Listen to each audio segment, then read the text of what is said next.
Ukraine has hit Moscow with a massive wave of drone strikes hours after Russia rejected a US-backed ceasefire plan.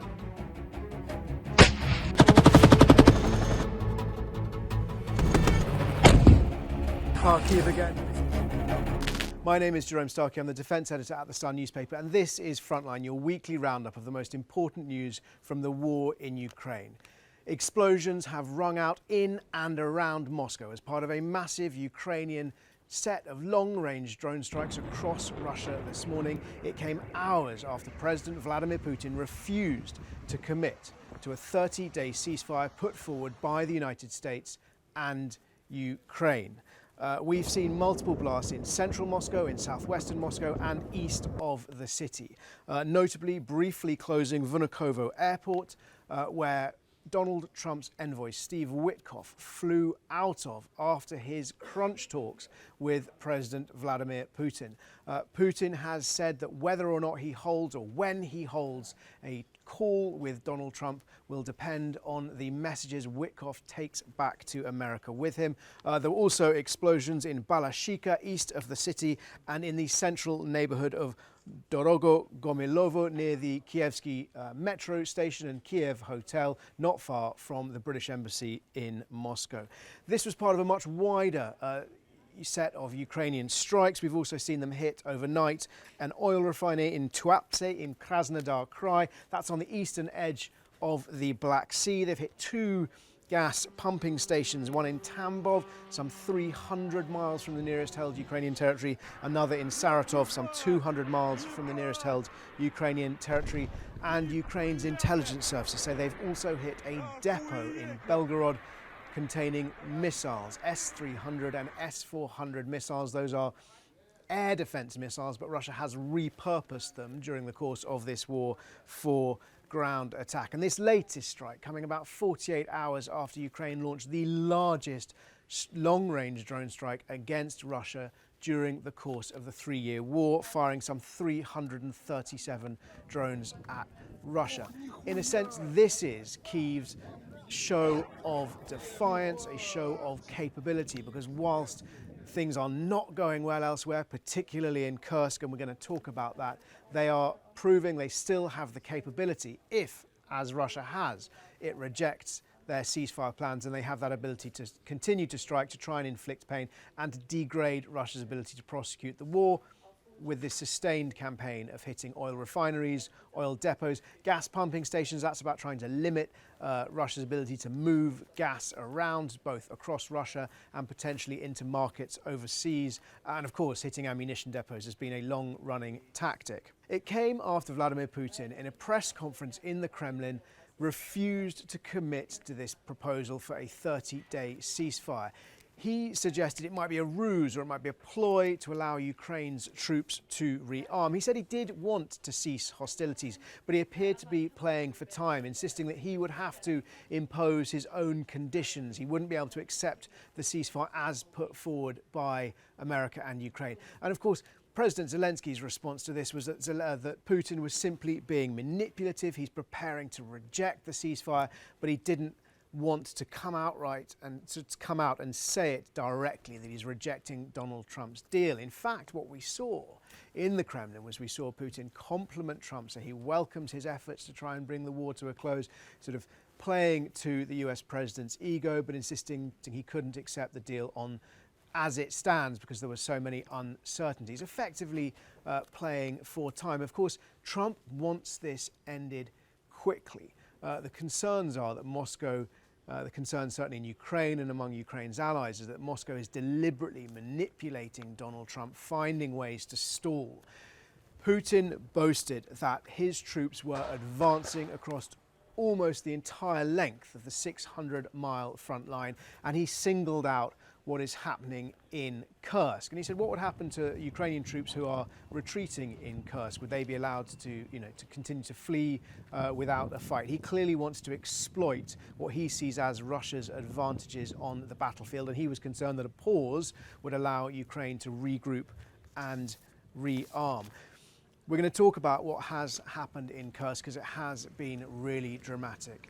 Ukrainian forces, who seized over 1,000 square kilometers of sovereign Russian soil in August, now hold about a tenth of that territory. Their front line has collapsed over the last week. They've been forced to retreat and they have lost control of Sudzha, the largest town that they held in Russian Kursk province. Now, this is for a variety of reasons, but the two that we are going to focus on are a extraordinary, daring surprise attack that Russia appears to have pulled off with some success, although exactly how much we're not sure.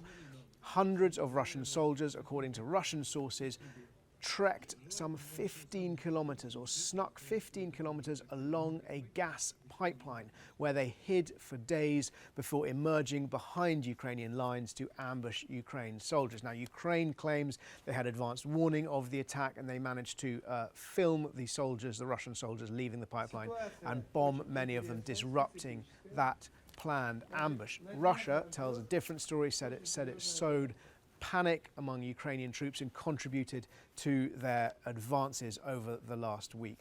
We've also heard from multiple sources that Russia has established, to all intents and purposes, drone dominance in Kursk. That doesn't mean Ukraine hasn't been using its own FPV and fiber optic drones, but Russia has had more of them and has, we understand, deployed specialist drone units to support this campaign. And what that's really done is it's really limited Ukraine's ability to supply itself, to get supplies in and out of Kursk.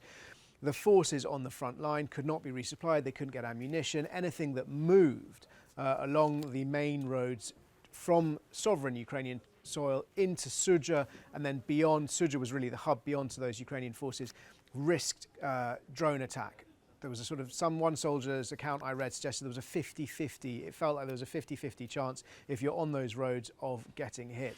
Russia was also hitting a number of bridges connecting, on the roads connecting Ukraine's Sumy to Russia's Kursk, effectively therefore channeling Ukraine's forces onto ultimately one main highway in and out of their positions. And once they were limited to that road, then of course they became it became far easier for Russia to target them. That echoes an account of the conflict, sort of unrelated but similar description from a Ukrainian sniper who was credited with a successful kill at more than 2,000 meters. In an interview he gave to the Kyiv Post, he talked about the real difficulty of this conflict is not staying in a position for 4 days, 4 weeks. It's actually getting in and out of the positions. He's saying that is the most difficult, dangerous job he faced as a sniper, and it's because of the near saturation level of FPV drones, first-person view drones, across the front line. We've seen that, of course, this week, as every week, with the dramatic footage of those drones. We've seen particular footage this week of drones chasing soldiers, the speed of those drones in action, and other sort of fairly unpleasant, disturbing footage that I saw this week of what appears to be a Ukrainian drone dropping a mortar or grenade into an underground bunker, and the resulting explosion, possibly igniting ammunition in that bunker, propelling the body of a Russian soldier sort of dozens of feet, 30, 40 feet into the air. As ever, if you have any questions, please do ask them in the comments below, and I'll do my best to answer as many as I can. Question number one, really topical, really important. Is it America's responsibility to fund Ukraine? Well, it depends how you define a responsibility. America was a signatory to the 1991 Budapest Memorandums, under which America, the United Kingdom and Russia all agreed to guarantee Ukraine's territorial integrity in exchange for Ukraine agreeing to give up its nuclear weapons. Does that require America to fund Ukraine? No. Is America under a moral obligation to fund Ukraine? We can get into that. That's a sort of longer debate. Fundamentally, though, there is a more persuasive argument, which is that it is in America's fundamental, vital self-interest to support Ukraine, a democratic ally that is under attack from its Russian autocratic neighbour. Ukraine represents the values that America has historically stood for, and Ukraine had been leaning into join the alliances which have underpinned the world order which America forged. Ukraine wanted to join NATO, it wants to join the European Union. Europe is America's largest and most powerful ally as a bloc, huge trading partner. And of course, America needs those allegiances. You wouldn't necessarily know that from the way President Trump has been behaving over the last few weeks in office, but perhaps worth remembering that in almost every conflict outside of the Americas that America has fought in, America has wanted allies to come with them. It's 1991 Gulf War. Britain was fighting alongside America. Vietnam, before that, of course, the Australians came in to fight alongside the Americans. The second Gulf War, 2003, the Afghanistan invasion, America wanted its allies with it. America needs allies. Question number 2.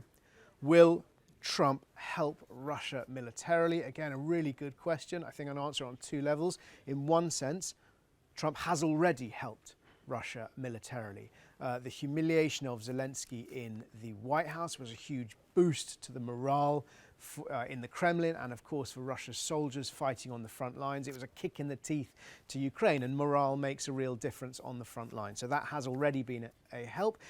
Trump has switched off, although he's now switched it back on, he did turn off arms and intelligence supplies to Ukraine. That also helps Russia militarily, particularly with its nightly drone and missile bombardments. Those Ukraine's early warning system relies on, in part relies on American intelligence to activate those early warning systems. So without those early warnings, more people die. Again, helping Russia militarily. I think perhaps what the question might also be getting to is, do we actually foresee a situation in which America is aiding and abetting sending arms or technology to Russia?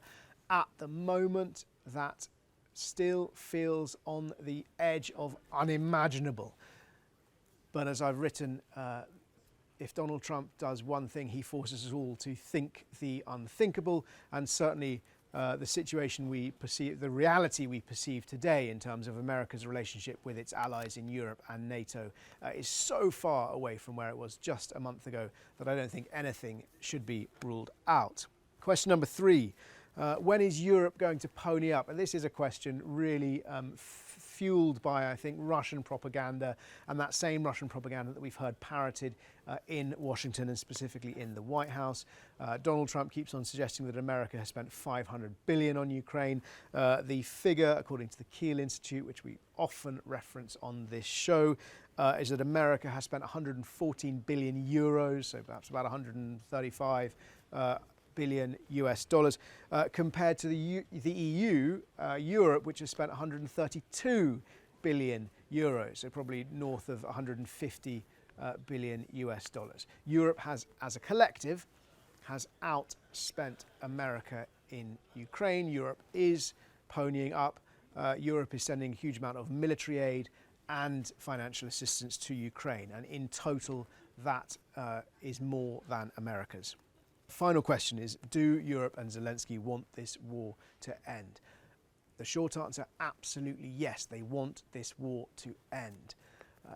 I think the question is born out of the same sort of Russian propaganda that we've heard coming out of the Kremlin, and indeed we've heard coming out of elements within America suggesting that Europe and Kyiv and Ukraine are warmongering and they want to fight on indefinitely. No sane person wants this war to last a second longer than it has to, but how it ends matters. And we're going to talk a bit more about that in the members-only video as well. So if you'd like to join Frontline, then of course you'll be able to watch that members-only video. There'll be a link appearing now and at the end of the show. Ukraine wants the war to end. Ukrainians are the ones suffering the most from this conflict. They've been forced to flee their homes. They're the ones paying with their lives and their limbs. But it's not just a question of when it ends that matters. It's a question of how it ends as well. Because if this war ends as Moscow would like, then it ends with Ukraine's capitulation. And then the life that Ukraine wants and that Ukrainians want is taken from them. Thank you for watching Frontline. If you have any questions, please ask them in the comments below, and I'll endeavour to answer as many as I can next time.